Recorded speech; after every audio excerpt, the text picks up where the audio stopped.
Sorry everyone, S লাইনের part 5 এবং 6 আসতে একটু দেরি হলো। এই পার্টটি শুরু করা হয় জুককে দেখিয়ে, যে কিনা তার অতীতের কিছু কল্পনায় বেসে ওঠে। যখন সিওন অনেক ছোট ছিল তখন তার বাবা মা মারা যায়। তারপর থেকে জুকি তাকে এত বড় করেছে। এখন তো জুকের সাথে যে ঘটনাটা ঘটলো এটা আপনি আমি খুব ভালো করেই জানি। এদিকে আমরা জুককে দেখতে পাই যে কিনা তার অফিসে যায়। অফিসে গিয়ে তার বন্ধু ডনের সাথে তার দেখা হয়। তখন সে দেখতে পায় তার বন্ধু ডনের মাথায় 2টি এস লাইন। তখন সে তার বন্ধু ডনকে জিজ্ঞাসা করে, আচ্ছা ডন, তুই কি কোনো রিলেশনে ছিলি? তখন তার বন্ধু বলে, বিয়ের আগে তো একটা রিলেশন ছিল, আর বিয়ের পর থেকে আমি আমার ওয়াইফ ছাড়া আর কারো প্রতি কোনো কিছু ইন্টারেস্ট দেখাইনি। এখানে আমরা বুঝতে পারি সে অনেক লয়াল ছিল। চুল পড়া আমাদের নিত্যদিনের সমস্যা। এটা শুধু আমার আপনার নয়, মোটামুটি সবারই বলতে পারেন। তবে বিভিন্ন কারণে চুল পড়ে থাকে। চুল পড়ার সমাধান আমরা সবাই খুঁজি। তবে আমি বলবো আমার এই এসপি হেয়ার অয়েলটা আপনারা একবার ইউজ করে দেখতে পারেন। এটা খুবই বিশ্বস্ত। যেহেতু আপনারা আমাকে বিশ্বাস করেন তাহলে আমার এই হেয়ার অয়েলটি একবার ইউজ করে দেখতে পারেন। আমি আপনাদেরকে বলবো আগে এই হেয়ার অয়েলটি ব্যবহার করুন, তারপর না হয় আমার কথায় বিশ্বাস করবেন। একবার হলেও ব্যবহার করে দেখুন, অনেক সাশ্রয়ী। আমি আপনাদের জন্য 200 মিলি হেয়ার অয়েল মাত্র 360 টাকা দিয়েই দিচ্ছি। আপনারা চাইলে এই হেয়ার অয়েলটি অর্ডার করতে পারবেন spshop.com থেকে। ডেসক্রিপশনে লিংক দেওয়া থাকবে, আপনারা চাইলে অর্ডার করে নিন। পুলিশ স্টেশনে একজন আইডল ট্রেনি আসে যার নাম ছিল জিলা। সে এসেই বলে আমাকে র্যাপ করা হয়েছে। এদিকে জুক হসপিটালে একটি ছেলেকে নিয়ে আসে এস লাইন চেক করানোর জন্য। তখন দেখতে পাই সিওনের সাথে তার এস লাইন মিলে না। জিজ্ঞাসা করে, আচ্ছা সিওন কি তোমাকে ছাড়া অন্য কাউকে পছন্দ করতো? ছেলেটি বলে সিওন কাউকেই পছন্দ করতো না, সে সবসময় মারার জন্য লেগে থাকতো জুনকে। এখানে আমরা বুঝতে পারি আসলে সিওনের লাইফে অন্য কেউ হয়তো নেই, বা সে হয়তো কাউকে পছন্দ করে, তবে কে এটা জানা যায় না। এদিকে আমরা সিনকে দেখতে পাই যে কিনা তার বাসায় ছিল। তার ফোনে একটি টেক্সট আসে, কাল আমার সাথে দেখা করবে, হ্যাপি বার্থডে। তাছাড়াও আমি তোমার মতো এস লাইন দেখতে পাই। এটা দেখে তো সিনের মাথা নষ্ট হয়ে যায়। সে বুঝতে পারে না লোকটি কে ছিল, আর তাকে এই কথাই বা কেন বলল, কারণ কি, কিছুই সে বুঝতে পারে না। পরদিন সে স্কুলে চলে যায়। শিন যখন তার ব্রেঞ্চে বসেছিল তখন সে লক্ষ্য করে তার যে সাথে ট্রেনি মেয়েটি, তার মাথায় 4টি লাইন ছিল। আর এ মেয়েটিকে চিনতে পারোনি? এটা তো সেই মেয়ে যে কিনা মামলা করার জন্য গিয়েছিল। সে এটা দাবি করেছিল তাকে নাকি রেপ করা হয়েছে। এখান থেকে সে আমাদেরকে বলে সে তার ভাইয়ের বাসায় গিয়েছিল, তার পাতানো ভাই ছিল সে। তার বাসায় যাওয়ার পর সে তাকে অনেকগুলো ড্রিঙ্ক করায়। ড্রিঙ্ক করানোর পর সে একদমই বেহুশ হয়ে যায়। তার সাথে পরে কী কী ঘটে সে কিছুই বলতে পারে না। তবে কেন জানি না তার ফিল হচ্ছিল তাকে কেউ টাচ করেছে। সে এটা নিজে ফিল করতে পারছিল। তার কাপড় কেউ খুলে আবার পরিয়ে দিয়েছে। এটা স্বাভাবিক, যে কোনো মেয়েই এটা বুঝতে পারবে। জুক এখানে বুঝতে পারে এখানে অনেক বড় রহস্য লুকিয়ে আছে। তাই তার জুন নামের ওই ছেলেটির সাথে দেখা করা উচিত, যেই ছেলেটি তার ভাই বা তাকে বাসায় নিয়ে গিয়েছিল। তাই তারা রওনা হয়ে যায় স্কুলের দিকে। জুক আর ডন তারা দুজনই স্কুলে যায়। স্কুলে যাওয়ার পর ওই টিচারের সাথে তার দেখা হয়ে যায়। টিচার বলে, আরে জুক, তোমাকে তো আজ অনেক সুন্দর লাগছে, তোমাকে চশমা পরলে ভালোই লাগে, চশমা তো পরতে পারো। তখন তারা জিজ্ঞাসা করে যে তোমার স্টুডেন্ট জুন কোথায়? তখন তারা জুনকে পেয়ে যায়। জুনকে জিজ্ঞাসাবাদ করলে জুন বলে, তার সাথে আমি এমন কাজ করতে যাব কেন, সে তো আমার ছোট বোনের মতো। তারপর জুক বলে, আচ্ছা ছোট বোনের মতো, তাহলে এমন কাজ করলে কেন, তাকে ড্রিঙ্ক কেন করালে? তখন সে বলে, আরে আমরা দুজনই ড্রিঙ্ক করেছি, যেহেতু আমরা সমবয়সী ড্রিঙ্ক তো করতেই পারি। তারা এখান থেকে বেরিয়ে আসে আর জানতে পারে এই লোকটি ব্যাক সিঙ্গার হিসেবে কাজ করে। তারপর তাদের দেখা হয়ে যায় সিনের সাথে। সিন জিজ্ঞাসা করে, এই চশমা তুমি কোথায় পেলে? চশমা অভিশপ্ত, এই চশমাটা তুমি খুলে ফেলো। জুক তখন বলে, এটা আমি খুলতে পারবো না, খুললে প্রবলেম হবে। তখন এখানে টিচার চলে আসে, তাই সে আর কিছু বলতে পারে না। টিচারের সাথে কথা বলা শেষ হলে জুক এখান থেকে চলে যায়। তখন আমরা একটি টুইস্ট রিভিল করতে দেখতে পাই। আসলে এই টিচারও এস লাইন দেখতে পেত, যেমন শিনও খালি চোখে এস লাইন দেখতে পেত, ঠিক তেমনই। তারপর জুক জুনের কোম্পানিতে চলে যায় জিজ্ঞাসাবাদ করার জন্য। কোম্পানিতে যাওয়ার পর তার বস জুনকে ডেকে দেয়। জুনকে জিজ্ঞাসাবাদ করলে তার ফোন ঘাটাঘাটি করে দেখা যায় সে তো আসলেই তেমন কিছু বলেনি। সে শুধুমাত্র তাকে টেক্সট করতো, বোন বাসায় চলে আয়, আমরা দুইজন অনেক মজা মাস্তি করব, একসাথে সময় কাটাবো, এইরকম টাইপের টেক্সট ছিল। তাছাড়া আর তেমন কিছুই ছিল না। এদিকে জিনাকেও ডাকা হয়। জিনাকে জিজ্ঞাসা করা হয়, তুমি কি কারোর সাথে এইভাবে ইন্টিমেট হয়েছ? জিনা তার মায়ের দিকে তাকিয়ে বলে, না, আমি কখনোই হয়নি। জুক তো এখন এস লাইন দেখতে পারতো, তাই তার কিছুটা সন্দেহ হয়, কারণ তার মাথার উপর 4টি এস লাইন ছিল। এই মেয়ে আমার কাছে মিথ্যে কেন বলছে, আমি তো তাকে কোনো কিছুই করিনি। সে জুনকেও ডেকেছিল, বাহিরে জুন ছিল। তারপর দরজা খোলার পর সে এটা চেক করতে চায় তাদের এস লাইন কানেক্ট হয় কি না, তবে তাদের এস লাইন কানেক্ট হয় না। তখন সে বুঝতে পারে আসলেই তারা ইন্টিমেট হয়নি। এখন একদম নির্দোষ প্রমাণ হয়ে যায় জুন, তাই জুনকে ছেড়ে দেওয়া হয়। তারপর জুক চলে যায় সিনের বাসায়। সিনকে গিয়ে তার আর তার মায়ের পিকচার দেয় আর বলে, আমি খুব ভালো করেই জানি তোমার ফ্যামিলি তুমি শেষ করনি, যা করেছো ভালোর জন্য করেছো। জুন তখন বলে, তুমি কোন মামলা নিয়ে কাজ করছো? তখন সে বলে, তোমাদের স্কুলে একটি মেয়ে আছে যার নাম জিনা, তার মামলাটি নিয়েই কাজ করছি। এখান থেকে আমাদের অতীতের কিছু সিন দেখানো হয়, যেখানে আমরা জিনাকে দেখতে পাই, যার মাথায় আগে একটি লাইনও ছিল না, হুট করে তার মাথায় 4টি লাইন চলে এসেছে।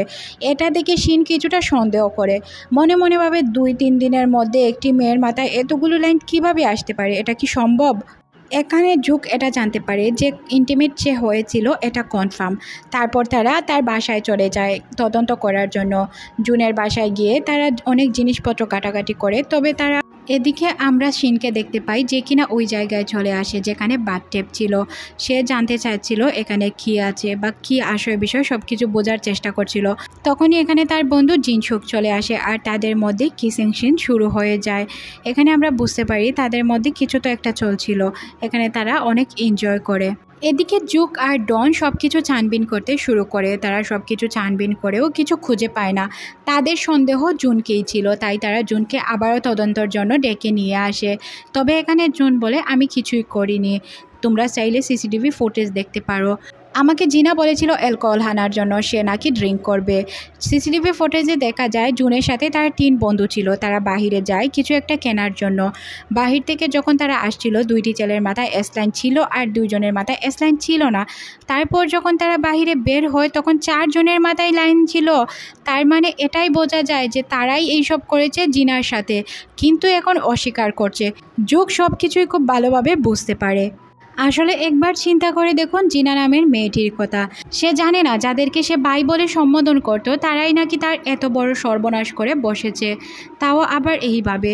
ওই 3 ছেলের মাথার উপরে অনেকগুলো এস লাইন ছিল আর তারা হয়তো আগেও এই মেয়েগুলোর সাথে এমন কাজ করেছে।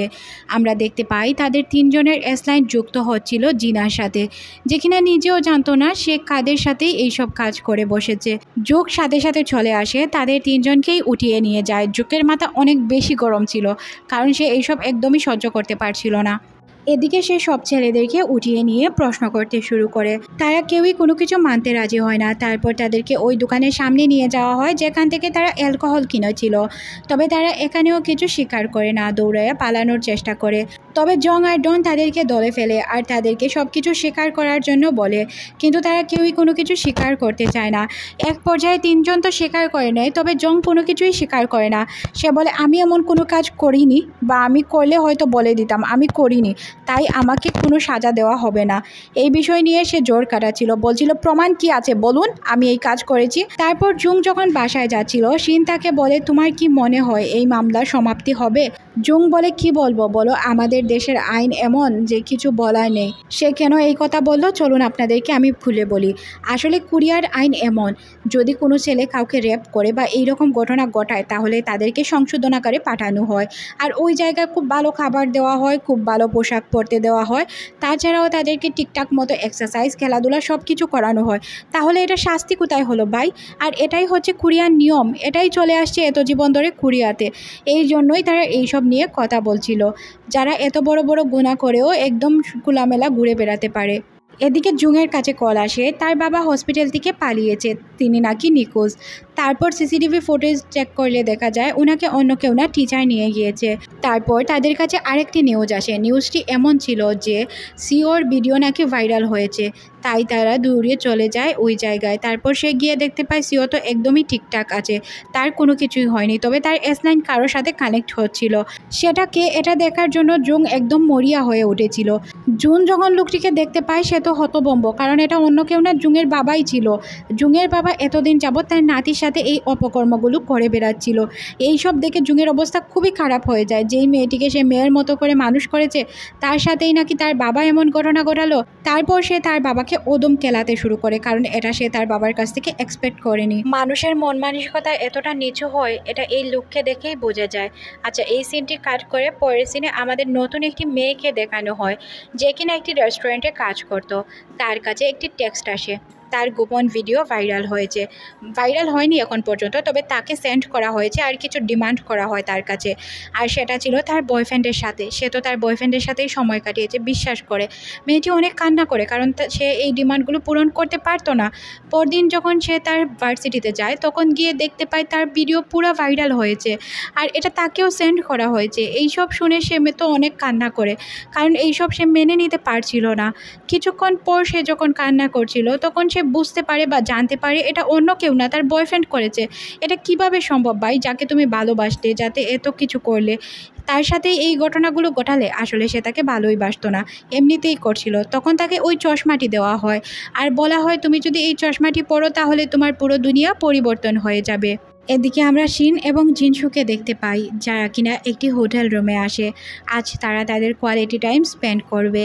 এখানে জিনসু তার সাথে এসব করতে চাচ্ছিল না, সে কিছুটা আনকমফোর্টেবল ফিল করে। তখন শিন বলে, দেখো আমি চাই আমার শরীরে যদি কেউ স্পর্শ করে থাকে সেই প্রথম স্পর্শ তোমার হোক, আমি চাই না অন্য কারো ছোঁয়া। তখন সে বলে আচ্ছা তাহলে প্রোটেকশন কোথায় পাবো? তখন শিন বলে আমি সব কিছু নিয়ে এসেছি, তুমি প্রস্তুত তো? এখানে আমরা দেখতে পাই তাদের দুইজনের মধ্যে অনেক ভালোবাসা তৈরি হয়ে যায়, যেটা হওয়ারই ছিল। তারা দুইজন একে অপরের সাথে ইন্টিমেট হয় আর তাদের এস লাইনও কানেক্ট হয়ে যায়। এখানে তো আপনারা বুঝতেই পারছেন দুইজন ভার্জিন ছিল তাই এমনটা হয়েছে। এখানে তারা দুইজন অনেক হাসি খুশি ছিল, কারণ প্রথমবার দুইজনের ছিল। জিনসুক শিনকে খাবার কথা বলে, তখন শিন বলে যে আমি যদি লাস্ট বাস মিস করি তাহলে বাসায় যেতে পারবো না। জিনসুক চলে যায় খাবার আনতে। শিন তার এস লাইন দেখতে শুরু করে।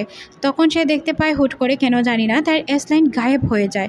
এটা দেখে তো সে অবাক হয়ে যায়। পিছন ফিরে তাকিয়ে দেখতে পায় অন্য কিছু না, জিনসুকের অ্যাক্সিডেন্ট হয়েছে। শিন এইসব নিতে পারছিল না, তার পেটে দিয়ে রড ঢুকে গিয়েছে। এটা আসলে অনেক মর্মান্তিক ছিল, তার সাথে এমনটা হওয়া উচিত হয়নি, কারণ সে অনেক ভালো ছেলে ছিল। শিন বসে বসে কান্না করে। তখন তার নিজের উপরই অনেক রাগ হয়। সে বলে আমি যার সাথে মিশি তাকেই আমি খুন করে ফেলি, এটা আমি কখনোই ঠিক করি না। আসলে সে তো খুন করেনি, অ্যাক্সিডেন্ট হয়েছে। তখনই তার কাছে একটি ভিডিও আসে, তার বান্ধবীকে কেউ স্কুলে বন্দি করে রেখেছে। তাকে মেসেজ দিয়ে বলা হয়েছে তার বান্ধবীকে ছাড়ানোর জন্য। প্রথমে শিন একাই যেতে চায়, তারপর তার জুনের কথা মনে পড়লে জুনকে নিয়েই সে স্কুলের দিকে রওনা হয়। তখন সে বলে আমি মনে করতাম একাই আমার মা আমাকে গিফট করে না, এটা অন্য কেউ আমাকে গিফট পাঠাতো। তারপর সে ক্লাসরুমে চলে যায়। ক্লাসরুমে গিয়ে তার বান্ধবীকে খুঁজতে শুরু করে। তার বান্ধবীকে খুঁজে পেয়েও যায়। তারপর সে তার বান্ধবীকে বলে চল, আমি মিস্টার জুংকে নিয়ে এসেছি, উনি বাহিরে আছে।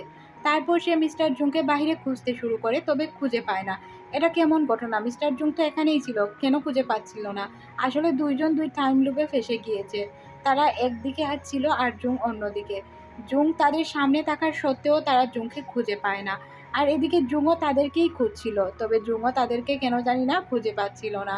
সে শব্দ খুঁজে খুঁজে ছাদে চলে যায়। এদিকে শিন শুনতে পায় ছাদে দরজার আওয়াজ, তাই সে ছাদে চলে যায়। তবে ছাদে গিয়েও সে তাদেরকে খুঁজে পায় না। ঘটনাটি কি বুঝতে পারছি না। যুগ খুঁজে পাচ্ছিল না শিনদেরকে আর শিন খুঁজে পাচ্ছিল না যুগদেরকে। আপনাদের কি মনে আছে হিজিন একটি মেয়েকে চশমা দিয়েছিল? মেয়েটি বলেছিল চশমাটি আমাকে কেন দিলে? তখন সে বলে তুমি মরতে চাচ্ছিলে, আমি তোমাকে বাঁচালাম। এখন এমন একটি চশমা দিয়েছি যার মাধ্যমে তুমি যে কাউকে খুন করতে পারবে, তাহলে তুমি কেন ভয় পাচ্ছ? এদিকে আমরা শিনকে দেখতে পাই, তার বান্ধবীকে বলে আমি এস লাইন দেখতে পাই। তার বান্ধবী চশমা পরে বলে যে এরকম এস লাইন আমি খুব ভালো করেই জানি, আমাকে ম্যাম বলেছে যে তুই এস লাইন দেখতে পাস। এখানে সিন তার বান্ধবীর কাছ থেকে চশমাটি নিতে চায়, বলে এই চশমা অভিশপ্ত, তুই বুঝছিস না, পরে হয়তো তুই পস্তাবি, কিন্তু এই চশমাটি আমাকে দিয়ে দে। এদিকে আমরা ইজিনকে দেখতে পাই, তার মাথায় অনেক অনেক অনেকগুলো এস লাইন ছিল আর সে অনেক মানুষকে আজ পর্যন্ত খুন করে এসেছে। এখন সে জুংয়ের বাবাকে খুন করবে আর এই জন্য সে রেডি হচ্ছিল। জুং তার বাবাকে খুন হতে দিতে চায় না, তাই সে আটকানোর চেষ্টা করে। তবে জুং তাকে আটকাতে পারে না, সে খুন করেই ফেলে। তারপর বলে যে এটাই হচ্ছে আমার কাজ, তোমাকে ছেড়ে দিয়েছি কারণ আমি চাই তুমি হিচেনের দেখাশোনা করো, তাই তোমাকে ছেড়ে দিলাম। আসলে টিচার ইজিন যে কাউকে বশ করতে পারত, এই ছিল মূল ঘটনা। তারপর সে তার আরেক দুনিয়ায় চলে আসে। শিন কিছুই বুঝতে পারে না সে কই এলো বা কীভাবে এলো। তখন তাকে ইজিন বলে, তুমি আমার জায়গায় এসেছো, যেখানে আমার রাজত্ব চলে। তুমি মনে করো এস লাইন দেখা খারাপ, তবে এটা খারাপ নয়। ছোটবেলা থেকে তোমার এই ভুল ধারণা তোমাকে ভাঙতে হবে। এটা ভালো, তুমি যে কাউকে খুন করতে পারবে। তখনই তাকে কিছু লোক মারে, আর তার মা চলে আসার কারণে মারগুলো তার উপর পড়ে। তখন শিনের মা বলে, তোর কোনো দোষ নেই, ওই চশমাটা আমিও পেয়েছিলাম, তাই তোর বাবার এস লাইনগুলো আমি দেখতে পেয়েছিলাম। তাছাড়াও তোর বাবার শুধু আমার বান্ধবীর সাথে না, অনেকের সাথেই ছিল। একথা বলে মা এখানে মারা যায়। আসলে মায়ের এইসব দেখে সে অনেক বেশি কষ্ট পায়, সে নিজেকে মাফ করতে পারে না। তারপর ইজিন শিনকে মারতে চায়, শিন উল্টো তার উপর চাকু মেরে দেয়, যার কারণে সে মারা যায়। সে তো মারা গিয়েছিল, তবে সে কিছু একটা করে গিয়েছিল। শিন বুঝতে পারে না ঘটনাগুলো কোথায় ঘটছিল। ঘটনাগুলো আসলে স্কুলের ছাদেই ঘটছিল। আর ওই ইজিন নামের টিচারটি এমন একটি ঘটনা করে যায় যে সবাই সবার এস লাইন এখন থেকে দেখতে পারবে। সবাই সবাইকে দেখে অবাক হচ্ছিল আর বলছিল, তোমার মাথার উপর অনেকগুলো লাল লাইন। এখানে আমরা দেখতে পাই তারা সবাই, কেন জানি না, সবার এস লাইন দেখতে পাচ্ছিল। পুরো শহরই সবার এস লাইন দেখতে পায়। এখান থেকে সিন চলে যায় 1 বছর পর। সবাই নিজের মাথায় হেলমেট, চোখে চশমা, মাস্ক এইসব লাগিয়ে ঘুরছিল, কারণ তাদের এস লাইন দেখা যাচ্ছিল। তারা তো তাদের এস লাইন ডাকতে পারবে না, তবে তারা তাদের এই জিনিসটা পরে তাদের প্রোটেক্ট করতে পারবে। মানুষ তাদের জাজ করবে, এটা আর করতে পারবে না। তবে শিন এখানে খুশি ছিল। আগে সে নিজে একা এস লাইন দেখতে পারতো, এখন সবাই সবার এস লাইন দেখতে পারে, এর মধ্যে কোনো প্রবলেম হবে না। শিন আর তার বান্ধবী কলেজে যায়। এখানে আমরা দেখতে পাই তার মাথায় কোনো এস লাইন ছিল না। এদিকে আমরা সিওনকে দেখতে পাই, সে সুস্থ ছিল আর তার মাথায়ও কোনো এস লাইন ছিল না, কারণ ওই বৃদ্ধ লোকটা তো মারা গিয়েছিল। তবে ইজিন এখন তার মামার সাথে ভালোই ছিল, সে তার মামার সাথে তার সময়গুলো কাটাচ্ছিল। এদিকে শিন প্রতি মুহূর্তে জিয়ানকে মিস করত। সে বারবারই জিয়ানের কবরের সামনে গিয়ে তার জন্য প্রার্থনা করত, কারণ জিয়ানই তার প্রথম এবং শেষ ভালোবাসা ছিল, আর তার মতো ভালো মানুষ পাওয়া তার জন্য মুশকিল। এর মধ্যে দিয়ে ড্রামাটি শেষ হয়ে যায়। আমি মনে করেছিলাম ড্রামাটি আরও বড় হবে, কিন্তু বড় হয়নি, খুব তাড়াতাড়ি শেষ করে দেওয়া হলো। আপনাদের কাছেও মনে হচ্ছে তাই না? অনেক সিম্পলভাবে ড্রামাটি শেষ হয়ে গেল। এখানে আমাদের তো কিছু করার নেই, যারা ড্রামা তৈরি করেছে তারাই এমনভাবে তৈরি করেছে। এখানে আমরা কি করতে পারবো বলেন? আচ্ছা, নতুন কোনো ড্রামা আসা পর্যন্ত ভালো থাকুন। আল্লাহ হাফেজ।